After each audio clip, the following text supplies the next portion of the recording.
সহ্যাদ্রি রেঞ্জের মাঝে এক অপূর্ব সৌন্দর্যের খনি হরিশ্চন্দ্রগড়। প্রাকৃতিক সৌন্দর্য, ইতিহাস আর অ্যাডভেঞ্চারের মিশ্রণে ভরা এই জায়গা যেন এক অন্য পৃথিবী। আর এই ভিডিওতে আমি আপনাদের নিয়ে চলেছি এই অনন্য অভিজ্ঞতার যাত্রায়।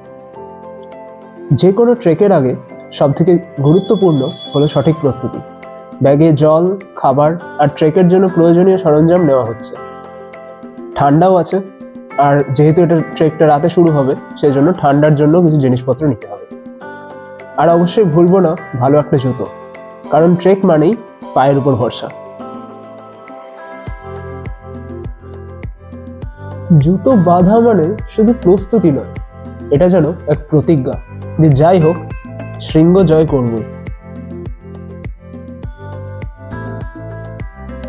এবার শুরু হলো আসল যাত্রা। একটা ব্যাগ, একটা মানসিকতা আর পাহাড়ের প্রতি ভালোবাসা নিয়ে আমি রওনা দিলাম।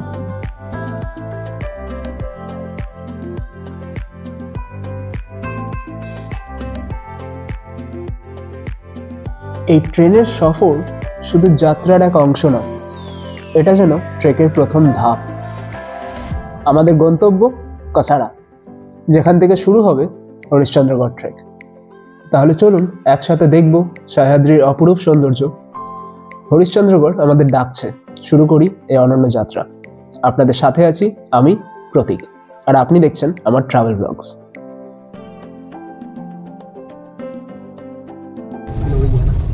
কসারা পৌঁছানোর পর আমাদের পরবর্তী গন্তব্য হলো বেস ভিলেজ। একটা ক্যাব নিয়ে আমরা পাহাড়ি রাস্তার মধ্যে দিয়ে এগিয়ে চললাম। রাতের অন্ধকারে এই যাত্রার মধ্যেই যেন ট্রেকের উত্তেজনা অনুভব করা যাচ্ছিল। রাত 2:30টায় আমরা পৌঁছলাম বেস ভিলেজে। এখানেই কয়েক ঘন্টা বিশ্রাম নিয়ে নিজেকে প্রস্তুত করলাম। চারিদিকে শান্ত পরিবেশ, ঠান্ডা হাওয়া আর পাহাড়ের গা ছমছমে নীরবতা। এই রাত যেন এক আলাদাই অভিজ্ঞতা। ভোর 4টে বাজতেই আমাদের শুরু হয়ে গেল বেরোনোর তোড়জোড়। প্রথমেই ট্রেক লিডার থেকে একটা ছোট ব্রিফিং পাওয়া গেল। তিনি আমাদের ট্রেক রুট, চ্যালেঞ্জ আর সাবধানতার কথা বললেন। প্রত্যেকের মধ্যেই তখন ছিল উত্তেজনা আর অ্যাডভেঞ্চারের একটা মিশ্র অনুভূতি। ট্রেকের একদম শুরুতেই এই ল্যাডার একটা চমক নিয়ে আসে।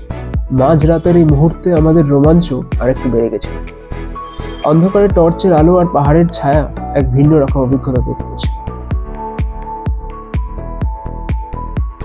এমন পূর্ণিমার রাতে ট্রেক করার অভিজ্ঞতা সত্যিই বিরল।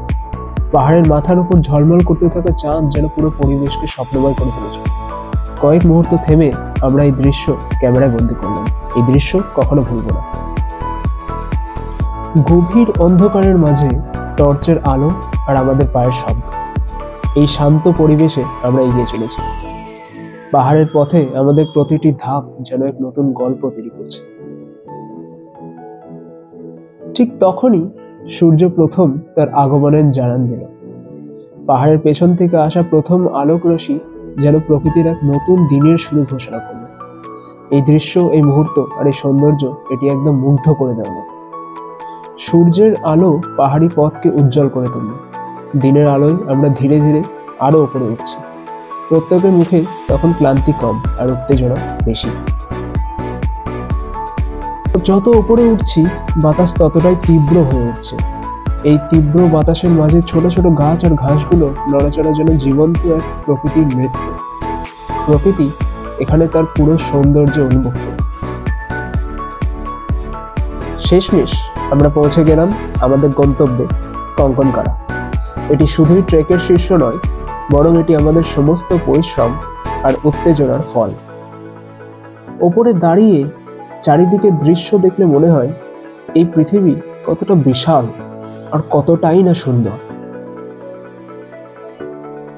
এই মুহূর্ত আমাদের কাছে শুধু একটি অভিজ্ঞতা নয়, বরং এটি একটি স্মৃতি যা আমরা সারা জীবন মনে রাখবো।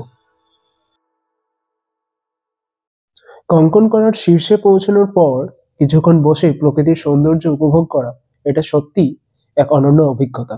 এখানে বসে দূরে পাহাড় আর গভীর উপত্যকা দেখে মনে হয় আমরা যেন পৃথিবীর শীর্ষে দাঁড়িয়ে আছি।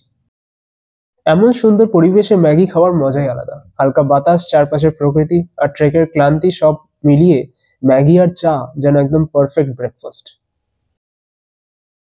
সুন্দর সেই মুহূর্তগুলো মনে রেখে আমরা শুরু করলাম নিচে নামার যাত্রা। ট্রেকের পথে আমাদের পরবর্তী গন্তব্য হলো হরিশ্চন্দ্রেশ্বর মন্দির। পাথর কেটে তৈরি এই প্রাচীন মন্দিরে এক অদ্ভুত আধ্যাত্মিক পরিবেশ রয়েছে।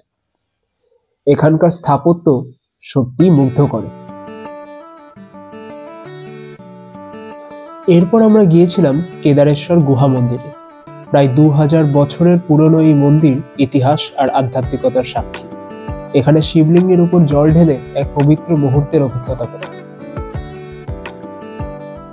শেষমেশ আমরা ফিরে এলাম ট্রেকের গেটে। বিদায় জানালাম এই অসাধারণ জায়গাটিকে।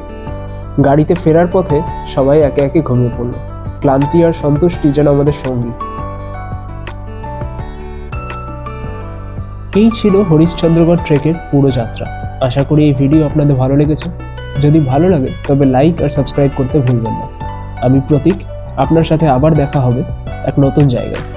ধন্যবাদ।